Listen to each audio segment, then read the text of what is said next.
When did you think there was something different about Lexi? I would say 18 months. Even as an infant, she always carried a lot of weight under her chin. And also her hunger didn't seem normal to me. I felt like she was hungry all the time. The pediatrician that I had at the time, his answer was always, stop feeding her McDonald's. And I'm like, I'm not.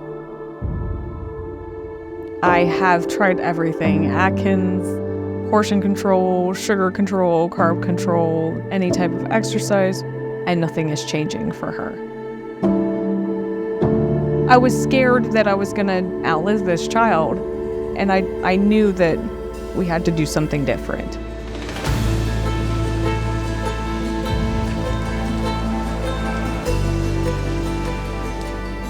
Welcome to Small Town America. I'm here to meet a family that's looking for help for one of their children. Their daughter Lexi, like millions of other American kids, is living with obesity.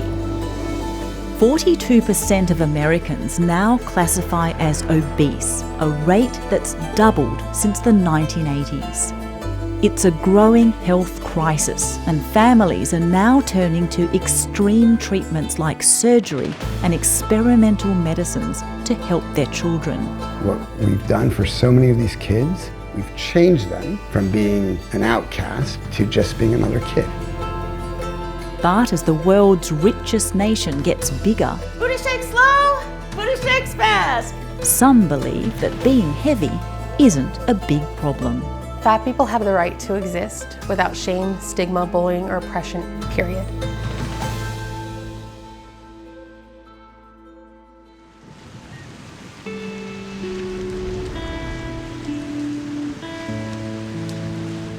The sleepy town of Port Deposit in Maryland has little more than 600 residents, but they haven't escaped an epidemic that's affecting over 15 million American kids.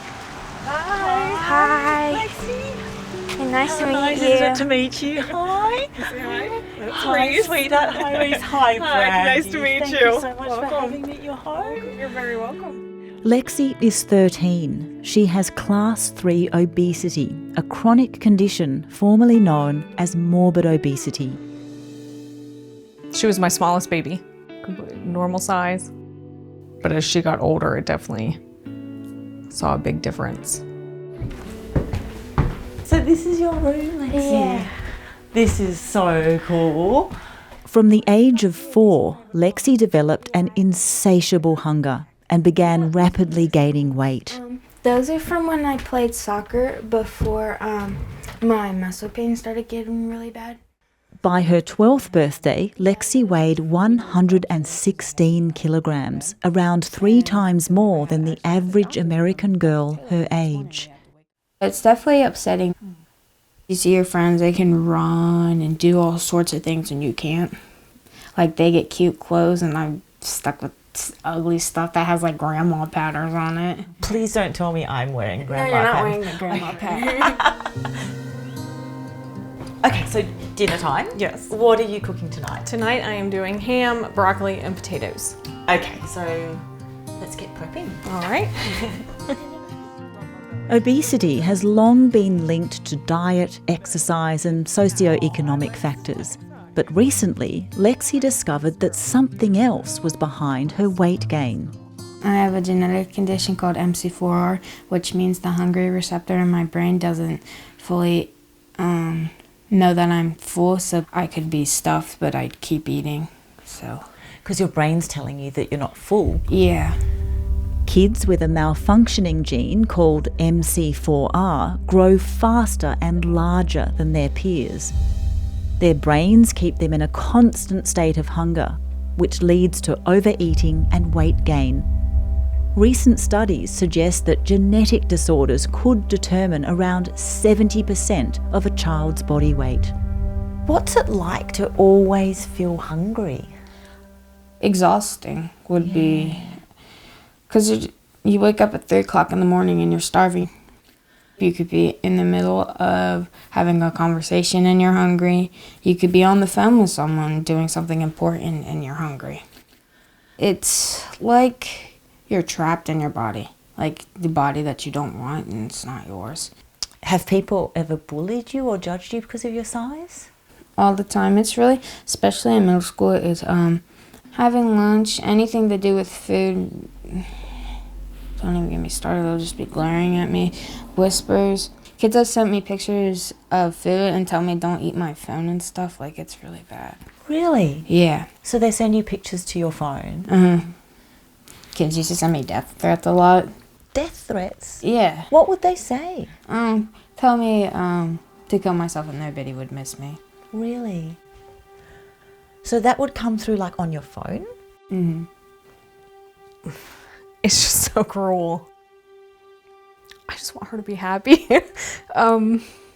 More than anything, I've watched her struggle for 13 years.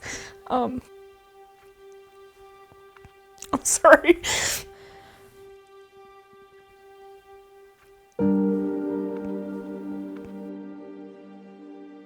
I have 3 children that I feed the same, and only one of them is struggling. So I started just Googling options for childhood obesity, just to see what was out there. And it mentioned the surgery.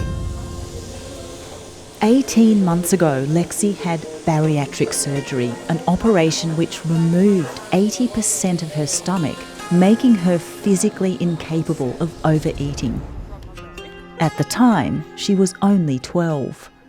At first, I was instantly like, no. Like, that's such a drastic thing. I'm making a medical decision that's permanent for her. You can't go back. There is no reversing this. But I was so terrified that she was going to end up as one of those 600-pound people by the time she was 20, and the detriment to her health that would have on her. So I knew in my heart this is what I needed to do. So for Alexis, I definitely try to do a smaller portion than I would generally give anyone else. Since the surgery, Lexi can only eat 3 to 4 mouthfuls of food before she feels full. Here you go, baby. Can I start with that? Yeah. There you go. She'll have to eat tiny meals like this for the rest of her life. And are you chopping up the ham into little bits so that you kind of can have smaller bites and feel like you're eating for longer? Yeah, and it's easier for me to eat and digest too, so it's easier on my stomach. Such a drastic choice for a child seems extreme. But soon after her surgery, Lexi lost a staggering 29 kilograms. Yeah. I was kind of like amazed. I was kind of like, whoa, that's crazy. I'm still kind of shocked to this day, and I've had it, it's like 18 months ago, and I'm still just like, what?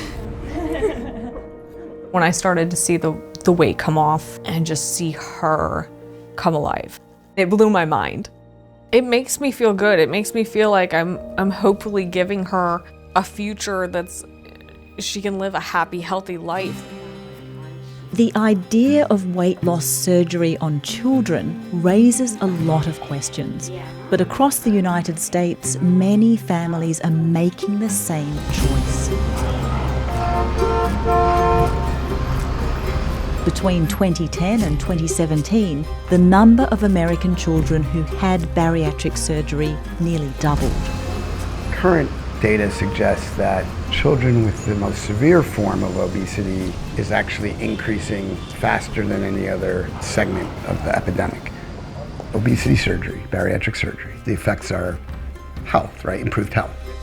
In nearby Washington, D.C., I've come to meet a man who believes even more children should be getting surgical treatment for obesity. Evan, lovely to meet you. Hi, Kumi. Thank you so much for coming. Thanks for having me. I love your Dr. Evan Nadler is one of America's leading paediatric surgeons.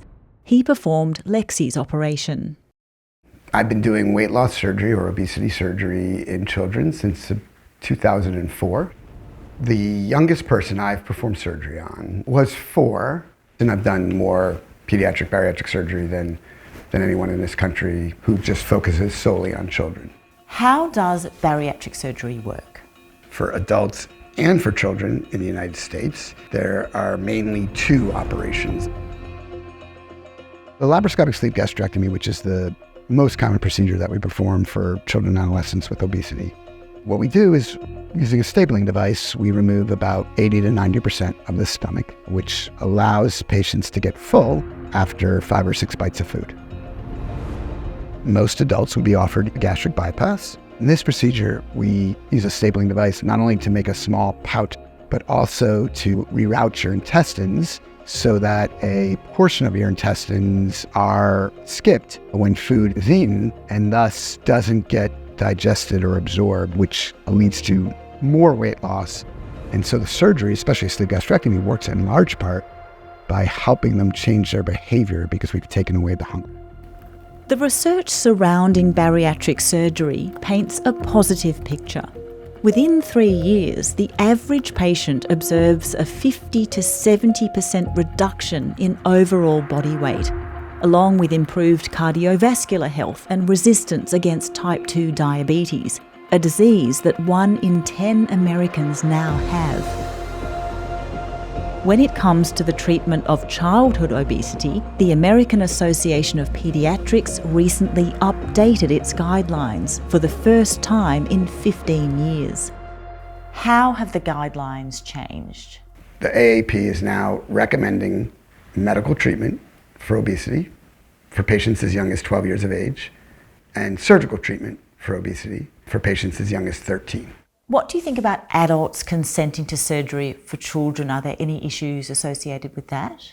For me personally, if your weight is negatively affecting your health, and I have a procedure that can fix that, then I offer it. If you had cancer, no one talks about should this patient be eligible to have their cancer removed. We just do it. It's only in obesity where we talk about all these different criteria, and much of it is, I think, unfortunately due to the stigma and bias around the disease of obesity.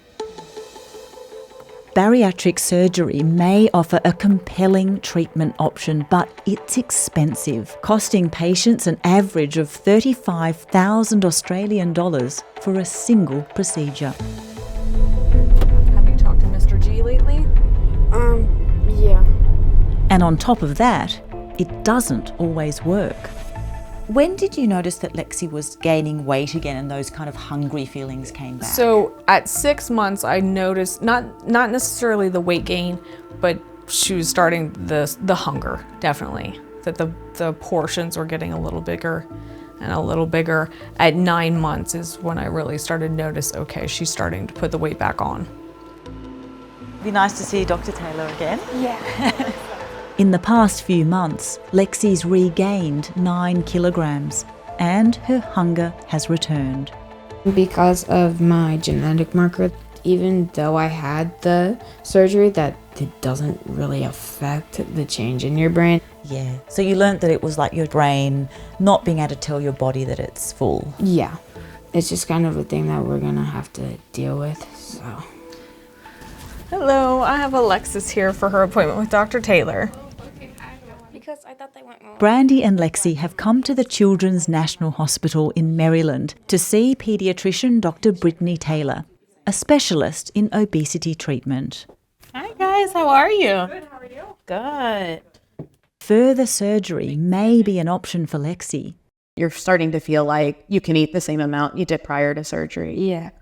But Dr. Taylor is pursuing the weight loss treatment that has everyone talking. I think the next thing we would talk about is trying one of the weight loss medicines.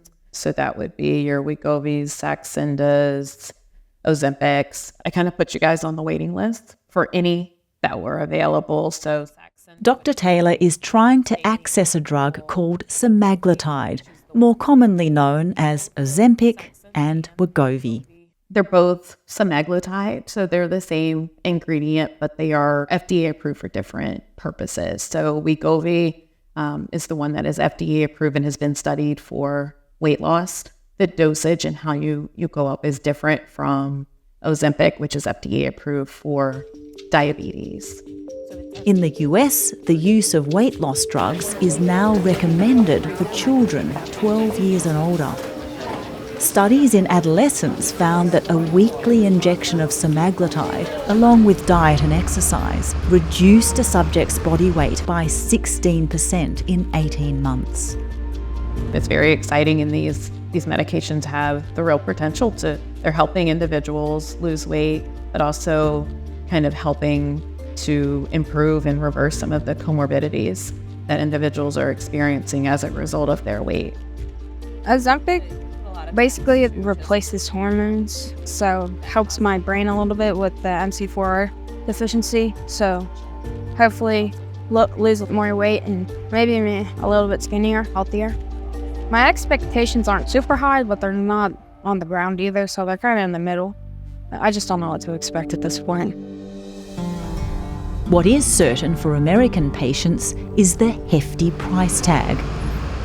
A monthly supply of Wegovy costs around 2,000 Australian dollars, and patients must stay on it indefinitely to maintain their results.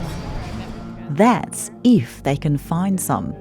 One of the biggest barriers right now is medication shortages. So many of these medications are on a nationwide shortage where even if your insurance does cover it, that you're not able to access because there's just not the demand is outpacing the supply.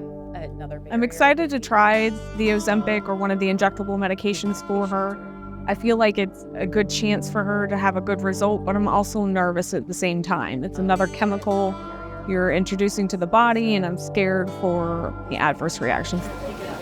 Nausea, stomach pain, diarrhea and vomiting are common, and some users have developed thyroid tumours, suicidal thoughts and kidney failure.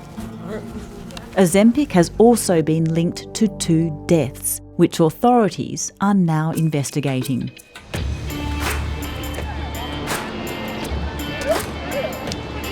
In California, the land of the buff and the beautiful, there's a growing movement that believes the weight loss industry is pushing a poisoned pill. Fat people have the right to exist without shame, stigma, bullying, or oppression. It doesn't matter why we're fat. Fat people have the right to exist in peace and to have full access and accommodation in the world, period. Regan Chastain is a writer, researcher and advocate for body neutrality, basically accepting your body no matter what. For her, the most dangerous problem facing larger people is stigma. Weight stigma creates discrimination in every area of people's lives. We know from research that higher weight people get hired less, paid less, and promoted less than similarly qualified thin people. We know that within medical care there's tremendous discrimination. It can cause misdiagnoses for higher weight people when instead of investigating and finding out that someone, for example, has cancer, they simply say, oh, try losing weight and see if you don't feel better after that. So it causes delayed diagnosis, delayed care. And then those impacts are blamed on higher weight bodies and not on the delayed diagnosis or care. In the past, Regan tried weight loss through diet and exercise, but ended up yo-yoing and developed an eating disorder. Now she and a group of like-minded activists have a very different goal. All right, everybody, we're going to get started. Get up off your booties. Let's go do this thing. This is our shame-free shake. Let's go. They run fitness and education programs encouraging larger people to simply move their bodies Heel jacks now. instead of trying to lose weight. Booty shake slow. Booty shake fast. Come on now. I had done all of these weight loss interventions prescribed by doctors for years, and what I found was there wasn't a single study where more than a tiny fraction of people was actually succeeding at significant long-term weight loss. What I found was strong research that showed that most of the cardiometabolic risk factors that are associated with being higher weight were attenuated or eliminated by moderate to high levels of physical activity. Woo! And so we see behaviors are a far better predictor of current and future health than is weight or weight loss. The message that big can't mean healthy is a myth that Regan is out to challenge. She currently holds the Guinness World Record for the heaviest person to finish a marathon.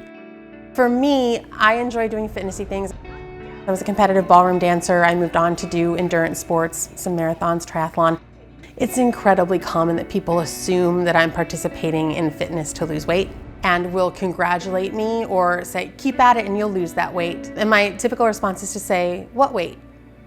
I always wanted to be an exercise teacher, but I thought I couldn't do it until after I was thin. Reagan and her friend Jeanette say they're living proof that it is possible for bigger people to lead healthy and fulfilling lives. It gave other people permission to just come in and do their thing. Yeah. For them, the changes in the obesity guidelines for children and adolescents are frightening. I think they're deeply problematic and I think they're going to hurt a lot of kids. What concerns you about them? The AAP is funded by drug companies whose drugs their guidelines recommend.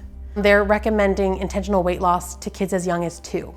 We know from research that most people lose weight and gain it back. Up to 66% of people end up regaining more than they lost. And I don't think there's anything wrong with being fat or becoming fatter. I think there's something seriously wrong with something that's considered a healthcare intervention that's prescribed to 70% of the population now starting at the age of 2 that has the opposite of the intended effect the majority of the time. How do you feel about parents consenting for weight loss surgery on kids? For me, I think that what these surgeries do at their root is they take a correctly functioning, healthy digestive system and they surgically mutilate that digestive system for life. And they mimic behaviors that would be considered eating disorder behaviors. But for higher weight kids, it's considered healthcare. And that is the wrong message under any guise. So we're not altering a healthy digestive system. We are providing a treatment and cure for metabolic disease. And so what we've done for so many of these kids, we've changed them from being an outcast with a disease that you can see from across the street to just being another kid. We've spoken to advocates who say their size is fine and they don't want to change their body. What would you say to that? I have no objection to the body positive movement, but healthy at any weight has to mean healthy.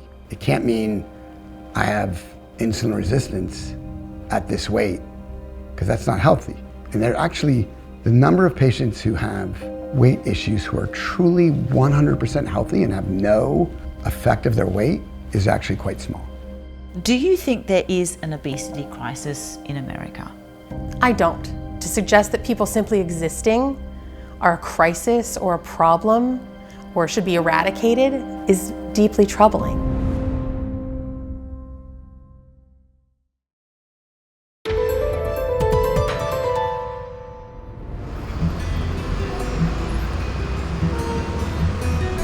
Today, 1 in 5 kids in the United States is clinically obese. Recommending weight loss surgery for children with the disease has proven controversial. We saw him about a year ago, but it's been about 18 months. But for some American families, it's been a success story. Hi! Hi. It's been so long. How are you? Great. Hey, so nice How are to you guys see doing? you. I'm fine. 14-year-old Stasia had bariatric surgery a year and a half ago with Dr. Nadler. But things have been good? Yeah, You're happy? basically. Healthy? I would hope so. After reaching 111 kilograms at age 12, Stasia has now lost 45 kilos. That's around 40% of her body weight. It still amazes me when I find a size of clothing that I've never tried on before, and then it fits, and I'm like, okay, this is cool. It's exciting to do that. She very much enjoys her new image, and her confidence is just different. And she smiles a lot, a lot. What made you look at the surgical option for your daughter? I mean, I am probably one of the biggest cheerleaders in this arena. It comes a lot from just having the surgery myself and understanding what differences it made for me. With a family history of obesity and diabetes, Stasia's mum Stacey had a gastric bypass at the age of 20 and has maintained a healthy weight ever since. When she heard surgery could be an option for her daughter, she took it. For Stasia, it wasn't in my mind, what she may look like in a year or 2 years or 5 years. It was what her body was not going to go through and what pressures it wasn't going to put on her heart, what it wasn't going to do to her lungs, what it wasn't going to do to the other body parts that you don't realize, right? So there's so many things her body didn't have to go through. And I, would have loved to have had this when I was 12, right? You could say bariatric surgery now runs in the family. Stasia, her mum, grandmother, uncle and aunt have also had the procedure. Yes. Stasia, though, is the only one to do so in childhood. We just want you to be a healthier, happier version of yourself, which I think you are. I don't know if you'd agree to that. Would you? Yeah, sort of. I mean, teenager, so. While her prognosis seems promising, there haven't been any long-term studies on the physical or psychological effects of weight loss surgery on children. Obesity is a chronic disease. It may require different interventions down the road, but like any other disease, we just deal with it. For patients like Stasia, surgery has been a game changer. But when it fails... Hi, Alexis or Lexi, I don't know what you're going by these days. Lexi? Yes. It can leave families desperate to find other answers. So the surgery alone never really 100% controlled your hunger? Yeah. Okay. We discussed Ozempic as a possibility for her. How do you feel about that? If Lexi didn't have the gene defect, I would say for sure it'll likely work. But with the genetic situation going on, we don't really know. For Lexi, the road to a smaller version of herself remains long, with no clear end in sight. The good news is there are more drugs in development that are even maybe more powerful than semaglutide. Those could be an option too. Okay. For America, even experts admit the country isn't close to solving its obesity problem. They're so laser focused on changing the weight of kids that they've lost the focus on supporting their health. Once you say the only thing we're willing to look at is changing the weight of kids, then you end up in a really dangerous area. Ow, it got stuck in my hair. For now, the Lexis of America will remain trapped between a world that wants them thin and bodies that won't let them. The world isn't one size fits all. There is more than just being a stick-thin supermodel. But also, my biggest thing is her health, is keeping her healthy. I've been told it's not my fault, but sometimes it feels like my fault. I don't think anybody should be judged on their weight because it's honestly just not fair. When you imagine the best version of Lexi out there in the world, what do you see? Somebody who's happy. I just want to be happy. Just so happy. You look like a happy person.